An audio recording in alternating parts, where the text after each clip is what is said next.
Salam Bapak Ibu yang dikasihi oleh Tuhan, saudara-saudara kami. Hari ini kita akan beribadah secara online yang akan dilaksanakan oleh penyuluh agama Kristen dari Kantor Kementerian Agama Kabupaten Samosir. Dan mimbar yang saat ini kita gunakan adalah mimbar dari Gereja Pentakosta Indonesia. Dan saya ajak untuk memulai ibadah kita dengan mengangkat pujian sejauh timur dari barat.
Kita masih menaikkan pujian kita kepada Tuhan. Ku berbahagia, yakin, teguh, Yesus abadi kepunyaanku. Yesus abadi kepunyaanku.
Mari kita buka Alkitab kita.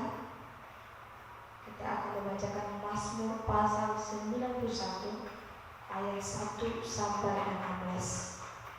Berikut dari firman Tuhan di sini, dalam lindungan Allah. Orang yang duduk dalam lindungan yang maha tinggi dan bermalam dalam naungan yang maha kuasa akan berkata kepada Tuhan, tempat perlindunganku dan kubu pertahananku, Allahku yang kupercayai. Sungguh dialah yang akan melepaskan engkau dari jerat penangkap burung, dari penyakit sampar yang busuk. Dengan kepaknya ia akan melindungi engkau, di bawah sayapnya engkau akan berlindung. Kesetiaannya ialah perisai dan pagar tembok.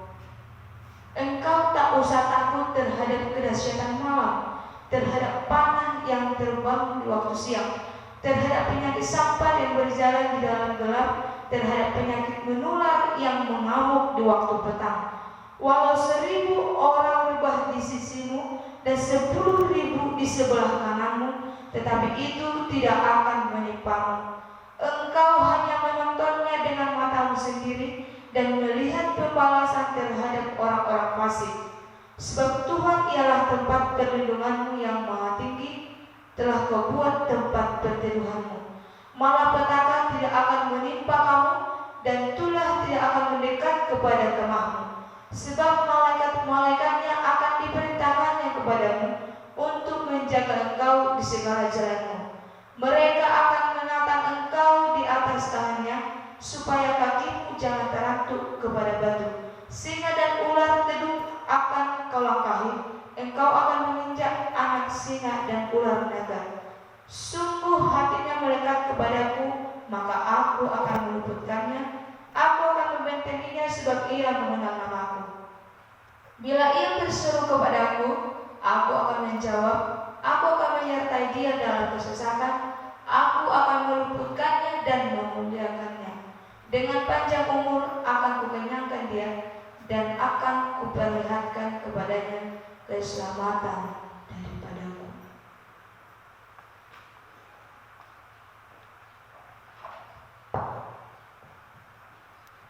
Terpujilah Tuhan, dan diberkatilah orang yang mendengarkan firman Tuhan dan melakukannya. Dan saat ini kita akan mempersiapkan hati kita untuk dipenuhi oleh kebenaran firman Tuhan. Kita bernyanyi, ku yakin saat kau berfirman.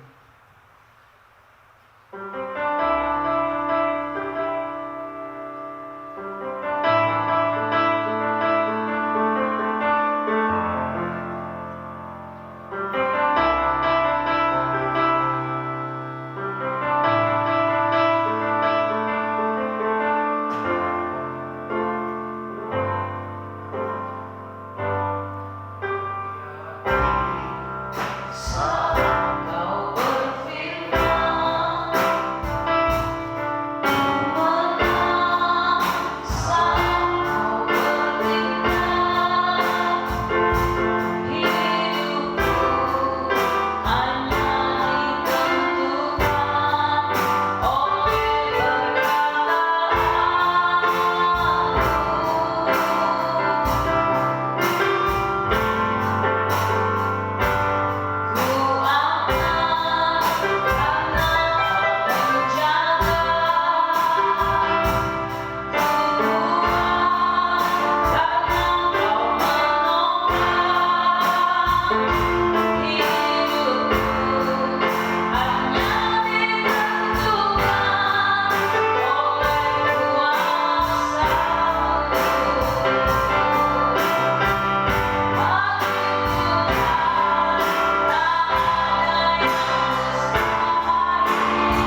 beri waktu kepada kami. Dan hari ini kami mau terhubung dengan Tuhan lewat firman-Mu. Berkati setiap pendengaran kami, dimanapun kami berada, dimanapun anak-anak Tuhan berada sedang jemaat-Mu. Berkati pendengaran mereka. Berbicaralah Tuhan, kami siap mendengar dan melakukan firman-Mu. Haleluya. Amin. Shalom saudara kekasih di dalam Kristus Yesus, dimanapun kita berada, umat Tuhan yang kami kasihi. Segera saja saya bacakan firman Tuhan yang menjadi renungan kita, menjadi santapan rohani kita, untuk memberikan kekuatan yang baru dalam perjalanan rohani kita, dalam perjalanan waktu yang Tuhan berikan kepada kita.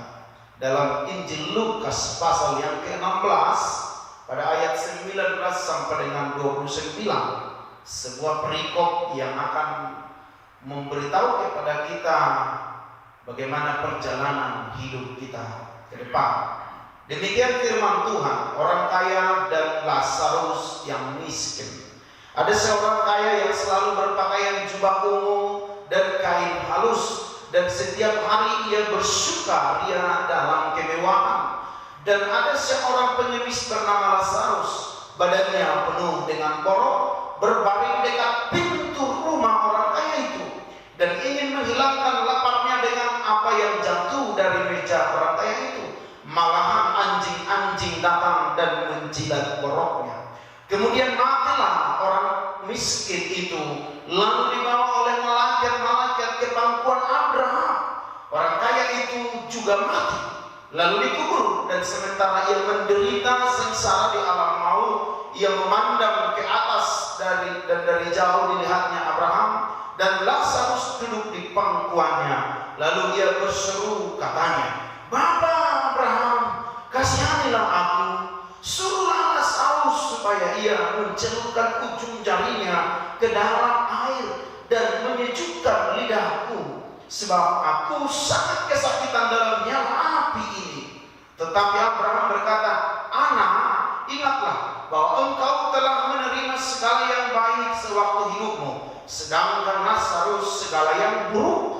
Sekarang ia mendapat hiburan dan engkau sangat menderita. Selain daripada itu, di antara kami dan engkau terbentang jurang yang tak terseberangi, supaya mereka yang mau pergi dari sini kepadamu ataupun mereka yang mau datang dari situ kepada kami tidak dapat menyeberang."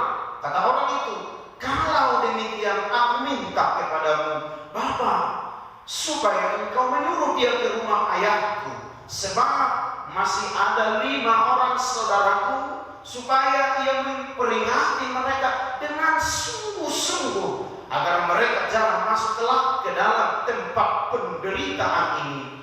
Tetapi kata Abraham, "Ada pada mereka kesaksian Musa dan para nabi. Baiklah mereka mendengarkan kesaksian itu." Saudara kekasih di dalam Kristus Yesus Kristus, bahwa hari ini firman ini akan mengingatkan kita, dimanapun saudara yang dapat mendengarkan berita Injil ini. Dalam perikop yang baru saja kita dengar, kita baca, ada beberapa tokoh yang perlu kita pelajari dan perlu kita teladani dari karakter mereka, dari sikap mereka selama hidup, dan bagaimana keadaan mereka setelah mati kemudian. Di sini ada orang kaya, ada orang miskin, kemudian ada Abraham, yang tentunya kita tahu Abraham saat ini sedang bersama dengan Bapa di surga. Ayat ini membuktikan bahwa Abraham sedang ada di Firdaus, sedang ada bersama dengan Bapa di surga. Pada ayat yang ke-19 dikatakan, orang kaya selalu berpakaian jubah ungu. Saudara, menjadi kaya itu tidak masalah sebenarnya di hadapan Tuhan. Bila mana saudara mengalami atau menerima berkat Tuhan sekarang, sedang menikmati kekayaan dunia, itu tidak apa-apa. Yang penting, saudaraku, yang penting saudara tahu bahwa biarlah kekayaan saudara pergunakan untuk Tuhan. Jangan seperti orang kaya yang dalam firman ini, di mana orang kaya dalam hal ini Tuhan beritahu bahwa setiap hari perilakunya, hidupnya, tindakannya jauh dari kebenaran Tuhan. Walaupun memang di ayat yang lain bahwa lebih mudah seekor unta masuk lubang jarum daripada seorang kaya masuk dalam kerajaan surga. Tapi di ayat yang lain Tuhan mau memberkati setiap orang-orang percaya, diberkati dengan kekayaan, diberkati dengan segala kekayaan dunia ini. Tapi perlu kita tahu, saudara kekasih dalam nama Yesus, dimanapun saudara berada, firman ini mengingatkan, selagi saudara hidup, perhatikanlah hidupmu bagaimana. Karena orang kaya pasti mati, orang miskin juga pasti mati. Siapapun yang harus kita tahu menjadi sebuah kepastian mati. Jadi satu kepastian adalah mati. Pertanyaannya, apakah saudara memilih mati seperti orang kaya ini kelak atau seperti Lazarus ini kelak? Orang kaya ini selama hidupnya dia berpakaian jubah ungu, kain halus. Dikatakan lagi setiap hari bersukaria dalam kemewahan, menunjukkan gaya hidup yang mewah, gaya hidup yang berlebih-lebihan, gaya hidup yang memboroskan segala berkat. Lagi-lagi dikatakan di ayat yang ke-20 bahwa seorang pengemis bernama Lazarus, badannya penuh dengan borok, berbaring dekat pintu rumah orang kaya itu. Sementara orang kaya itu hidup berboros-boros, bermewah-mewah, berkelimpahan, bahkan mungkin segala berkatnya banyak yang tersisa dan terbuang. Namun orang miskin Lazarus di sini dia menanti uluran tangan orang kaya itu. Namun orang kaya itu menutup mata, belas kasihan tidak ada pada dirinya. Itu hidupnya saudaraku kekasih. Maka di ayat yang berikutnya nanti kita akan melihat bagaimana orang kaya itu setelah mati. Sementara orang miskin itu, sementara Lazarus ini hanya mengharapkan remah-remah, hanya mengharapkan uluran tangan yang jatuh dari meja orang kaya itu. Bahkan dia supaya mengenyangkan perutnya harus berebut dengan anjing-anjing. Betapa hinanya. Saudara dimanapun berada sekarang, katakanlah hidup saudara sangat terbatas. Hidup saudara sepertinya tidak begitu beruntung seperti orang kaya ini. Makan pun harus bersusah payah. Mencari sesuatu, nasi pun harus mengemis barangkali dengan cara yang tidak bisa saya katakan hari ini. Seperti Lazarus ini hanya mengharapkan remah-remah jatuh dari meja orang kaya itu. Saudara tidak peduli seberapa buruknya hidup saudara, seberapa lemahnya ekonomi saudara. Yang penting kepada siapa saudara berharap dan bagaimana saudara mati kelak. Sebab mati itu adalah sebuah kepastian. Pertanyaannya, ketika mati kemana saudara kelak? Sebab mati itu memasuki hidup yang baru, memasuki hidup yang kekal selama-lamanya di dua tempat. Satu di alam maut atau di neraka, hidup yang selama-lamanya tapi menderita. Satu di Firdaus atau di surga, hidup yang kekal selama-lamanya tapi berbahagia bersama dengan Tuhan. Saudara mau pilih di neraka atau di surga, tergantung dari hidup saudara sekarang. Untuk itu jangan sampai terlambat. Amin, saudara-saudara. Sedapat mungkin saudara dimanapun menyaksikan pemberitaan Injil ini, mari terus ikuti. Mari terima firman Tuhan. Ayat yang ke-22 kita lihat. Kemudian matilah orang miskin itu. Mati. Kematian adalah hal yang ditakutkan oleh setiap orang. Tetapi khususnya mereka yang tidak percaya sama Tuhan Yesus Kristus. Mati itu mengerikan bagi orang-orang yang tidak percaya. Tapi bagi orang percaya, mati itu adalah piknik, adalah perjalanan yang baru. Sebab akan mengalami hidup bersama-sama dengan Tuhan Yesus Kristus. Yang perlu kita tahu ketika mati kelak, lihat di sini 22, matilah orang miskin, lalu dibawa oleh malaikat-malaikat ke pangkuan Abraham. Saudara ketika mati mau dibawa kemana? Ke neraka atau ke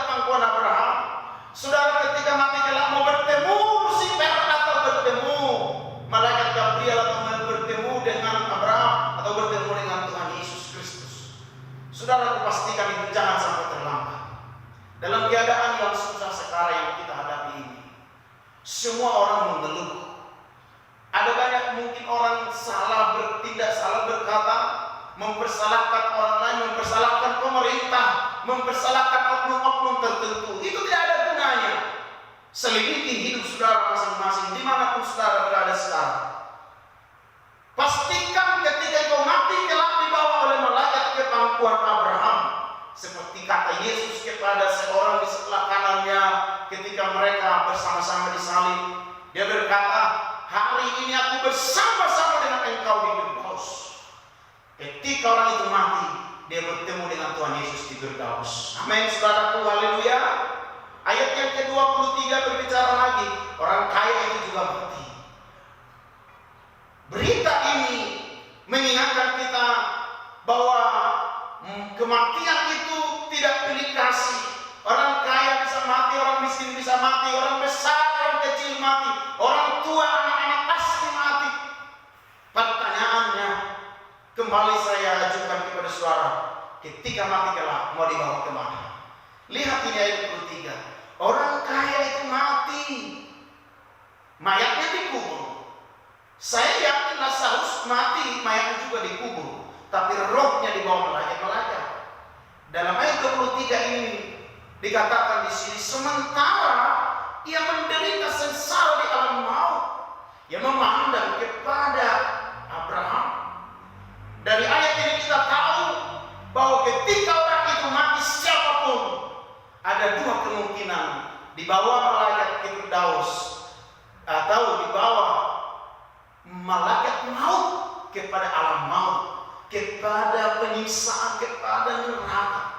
Karena firman ini memberitahu, dikatakan sementara ia menderita sengsara di alam maut, dan juga dia bersaksi, dikatakan di ayat 24, demikian bagian yang terakhir, sebab aku sangat kesakitan dalam nyala api ini. Berarti ketika orang mati yang tidak di dalam Tuhan, begitu dia mati, rohnya ditawar, dimasukkan ke dalam maut, di sana mengalami siksaan di dalam api yang menyala-nyala. Saudaraku, kadang-kadang ketika saya membaca firman ini, saya merinding. Tuhan, beri aku kepastian ketika aku mati kelak tidak masuk ke tempat orang ini, tapi akan berjumpa dengan Lazarus dan Abraham. Itu kerinduan kami. Saya ajak saudara rindu bersama dengan saya ketika mati kelak berjumpa dengan Abraham.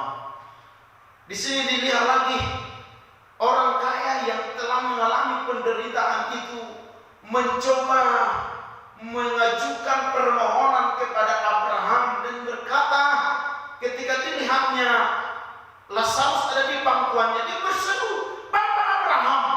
Saya mau tanya saudaraku, mengapa dia berkata Bapak Abraham? Yang saya tahu pasti bahwa orang ini adalah, mungkin dia percaya atau orang Kristen zaman sekarang, sebab dia sebut Bapak Abraham berarti dia Kristen. Banyak orang Kristen zaman sekarang ini mengaku orang Kristen, menyebutnya Abraham bapaknya, tapi ketika mati kelak akan masuk dalam maut menjumpai orang itu. Olehnya, koreksi hati, koreksi pikiran, tindakan, karakter saudara, jangan seperti orang ini kelak. Dia mengajukan permohonan, dikatakan kasihanilah aku. Dia minta dikasihani, sudah terlambat. Dia minta naik banding, sudah terlambat. Dikatakan lagi suruhlah Lazarus, karena memang ketika masih hidupnya dia biasa menyuruh memerintah, maka di neraka pun dia terbiasa juga memerintah, terbiasa juga dia menyuruh orang lain. Maka sampai-sampai di neraka pun dia berkata, suruhlah, perintahkanlah, karena dia sudah terbiasa hidup di bumi ini semena-mena sesuka hatinya.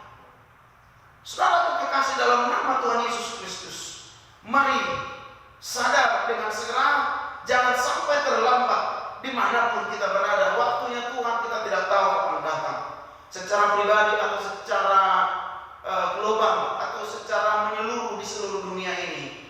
Akan dia datang kedua kali kelak. Pastikan hidupmu berkenan di hadapan Tuhan. Perbincangan mereka menarik perhatian kita, saudaraku yang hidup sekarang ini. Di dalam ayat 25 dikatakan, Abraham berkata, "Anak, ingatlah bahwa engkau telah menerima segala yang baik sewaktu hidupmu, sedangkan Lazarus segala yang buruk. Sekarang ia mendapat hiburan dan engkau menderita." Saudara yang melimpah hidupnya sekarang, jangan sampai terlambat. Jangan suka seperti orang ini, jubah ungu, pakaian halus yang mewah-mewah. Dia suka pamer, saudara. Kekayaannya suka dipamerkan, tapi dia tidak mau menolong. Atau zaman sekarang di masa kesulitan ini ada banyak orang yang suka menolong, tapi suka juga pamer. Sedikit hati nurani saya bicara, orang kalau menolong harus diposting, harus tunjukkan kepada seluruh dunia, harus ajak televisi atau yang lain untuk mereka menyoting mereka bahwa mereka sedang melakukan yang baik. Saya tidak tahu apa Tuhan berkenan atau tidak, tapi hati nurani saya bicara, sebaiknya seperti firman Tuhan katakan, apa yang diberikan oleh tangan kanan jangan ditahu oleh tangan kiri. Saudaraku, dimanapun saudara berada, barangkali yang suka memberi, suka menolong orang lain, ya sebaiknya jangan seperti orang kaya ini yang suka pamer, yang suka memamerkan kebaikannya. Firman Tuhan berkata di ayat yang lain, apa yang kau nyatakan dalam hal yang tersembunyi, Tuhan akan membalaskannya. Sebaiknya biarlah mata Tuhan yang melihatnya, tidak perlu mata dunia. Tidak perlu kita tunjukkan bahwa kita sedang menolong, bahwa kita sedang berbuat yang baik. Saudara kekasih dalam nama Yesus Kristus, maka Abraham berkata di sini, segala yang baik sudah engkau nikmati selama hidupmu, sekarang engkau menderita.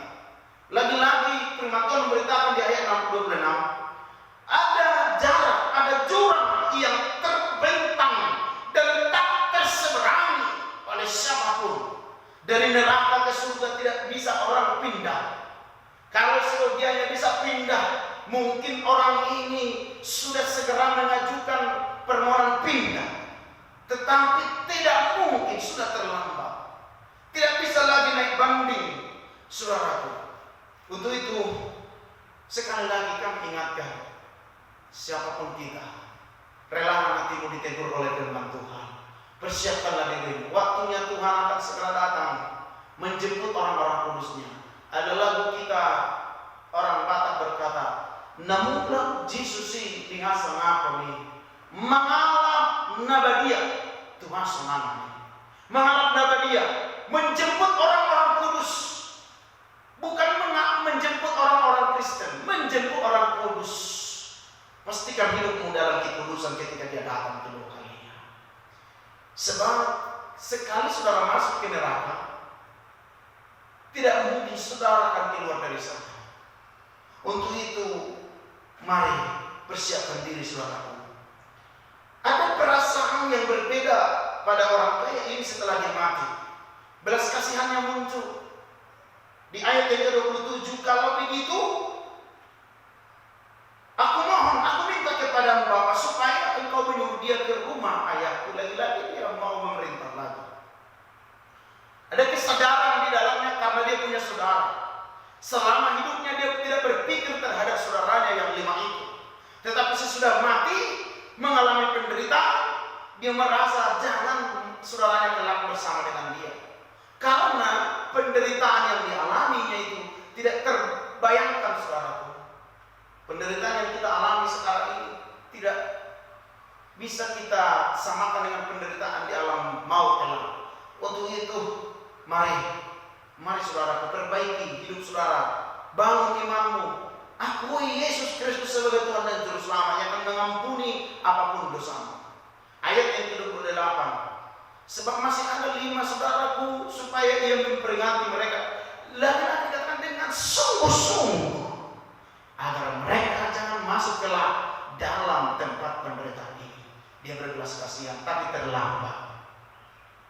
Berita itu tidak disampaikan kepada 5 saudaranya, sudah terputus hubungan antara orang mati dengan orang yang hidup. Saudaraku, jangan sesat. Siapapun saudara mendengarkan firman ini, bahwa tidak ada bisa lagi hubungan orang mati dengan orang yang hidup. Masa kelak yang akan kita hadapi ditentukan hidupmu sekarang. Kalau sudah mati sudah terlambat. Itu sebabnya ada lagi orang kita Kristen dalam bahasa Batak berkata, tu dia ho, duh mate ho. Saya pikir mah tu dia ho. Jangan seperti orang ini. Bagian yang terakhir, ayat yang ke-29. Tetapi kata Abraham, ada pada mereka kesaksian Musa dan para nabi, baiklah mereka mendengarkan kesaksian itu. Saudara dimanapun berada, hari ini mendengar firman ini, saudara mau masuk surga, saudara mau selamat dari hukuman neraka itu, dikatakan pada firman ini, baiklah mereka mendengarkan kesaksian itu. Sekarang banyak hamba-hamba Tuhan yang berkoar-koar melalui media sosial, melalui televisi, melalui mimbar gereja, melalui kebaktian KKR, melalui pemberitaan Injil face to face, tetapi terlalu banyak juga telinga yang tidak mau mendengarkan firman itu. Dikatakan di sini ada pada mereka kesaksian Musa. Kesaksian Musa harus kita dengar dan kita turuti. Itulah yang dimaksud dengan firman ini. Alkitab di mana-mana sudah gampang kita temui.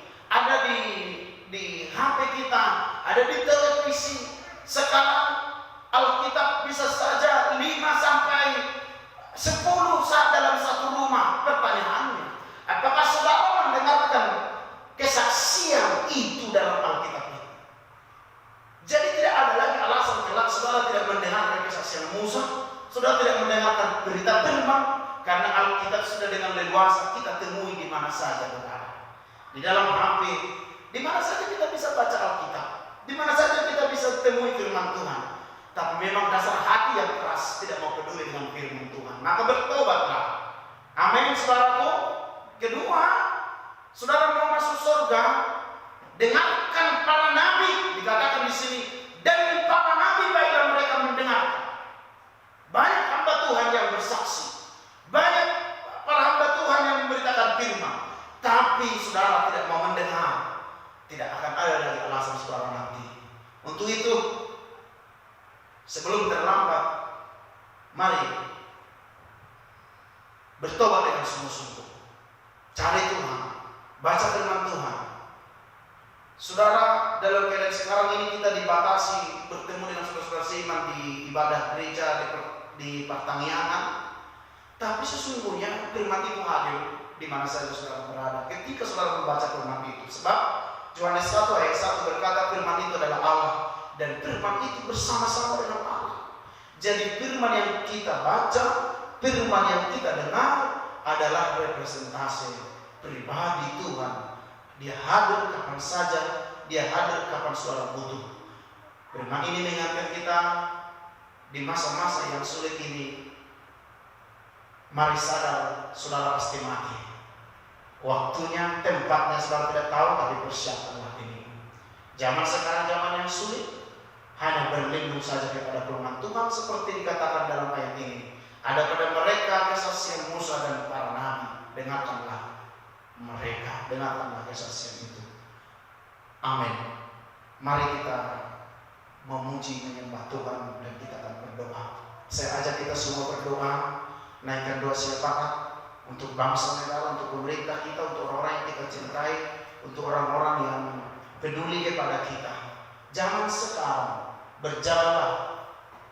Kedengaran sini sana banyak kabar menggentarkan. Kabar yang kita dengarkan ini sesungguhnya menakutkan. Keadaan yang kita hadapi sesungguhnya menakutkan. Tapi pujian ini mengingatkan, berlindunglah pada sabda Allah. Sabda Allah akan menyelamatkan saudara. Sama-sama dengan saya angkat pujian. Zaman sekarang berjaga.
kemurahan-Mu, kasih setia-Mu yang tak pernah habis-habisnya, mengizinkan kami melalui hari-hari yang kami lalui sampai kepada kesempatan ini. Bapa yang baik, di dalam nama Tuhan Yesus Kristus, firman-Mu sudah mengingatkan kami hari ini bahwa akan tiba waktunya kelak kami akan mati, tubuh kami ini akan hancur, bahwa kekuatan kami terbatas. Untuk itu Bapa, dalam nama Yesus kami menyadari hari-hari yang kami lalui terlalu banyak waktu yang kami sia-siakan, terlalu banyak cara kami di hadapan-Mu yang menyakiti hati Tuhan. Untuk itu kami datang memohon ampun. Perkenankan kemurahan-Mu, ampuni kami oleh darah-Mu yang kudus, dalam nama Yesus Kristus. Dimanapun saudara kami berada hari ini Tuhan, umat-Mu, sidang jemaat-Mu, saudara-saudara kami, berkatilah mereka, beri hati yang selalu rindu kepada Tuhan. Bangkitkan niat untuk mencari Tuhan, bangkitkan niat di hati mereka untuk rindu akan firman-Mu, mempersiapkan diri mereka, mempersiapkan waktu mereka, menyambut kedatangan-Mu kelak kedua kali, sehingga kami akan bersama-sama dengan Engkau di dalam nama Tuhan Yesus Kristus. Saudara-saudara kami Tuhan, para yatim piatu, para janda yang tidak punya saudara, dimanapun mereka berada, Tuhanlah yang menjadi saudara, Tuhanlah yang menjadi Bapa bagi mereka. Kami percaya Engkau akan pelihara setiap orang yang berharap berseru kepada Tuhan. Tuhan jagai dan lindungi di dalam nama Tuhan Yesus Kristus. Hamba memohon kemurahan Tuhan, setiap telinga yang mendengarkan firman-Mu hari ini, berkatilah firman-Mu bertumbuh, berakar berbuah di hati mereka, sehingga oleh firman-Mu mereka datang kepada Tuhan dengan sungguh-sungguh. Berkati juga bangsa dan negara kami Tuhan, para hamba-Mu, pemerintah kami yang memimpin bangsa dan negara ini, berkatilah mereka. Biarlah Tuhan beri hikmat-Mu kepada mereka, sehingga mereka akan memberkati umat-Mu, bangsa ini mengalami keberkatan dari Tuhan oleh pemerintah kami, dalam nama Yesus. Bapak Presiden, Wakil Presiden, para menteri, para gubernur, para bupati, camat, kepala desa, lurah, seluruh Indonesia ini, Tuhan berkatilah mereka dengan kesehatan, dengan hikmat dari Tuhan. Semuanya bergandengan tangan, bahu-membahu, untuk sama-sama melayani Tuhan lewat tugas tanggung jawab yang Kau percayakan kepada mereka. Mereka yang menjabat sebagai pejabat eksekutif, legislatif, dan yudikatif, Tuhan tolong berkati mereka. Melalui mereka terberkatilah umat-Mu di seluruh Indonesia ini, terkhusus Tuhan umat-Mu yang ada di Samosir ini, di Nainggolan ini, Tuhan berkatilah mereka dalam nama Tuhan Yesus Kristus. Kami berserah sepenuhnya ke dalam tangan-Mu, pemeliharaan-Mu sempurna sampai ketika Engkau datang kedua kali. Biarlah Tuhan dapati kami dalam perkenanan-Mu. Dalam nama Tuhan Yesus kami sungguh berdoa, bersyukur. Haleluya. Mari kita bersama tutup doa kita dengan doa.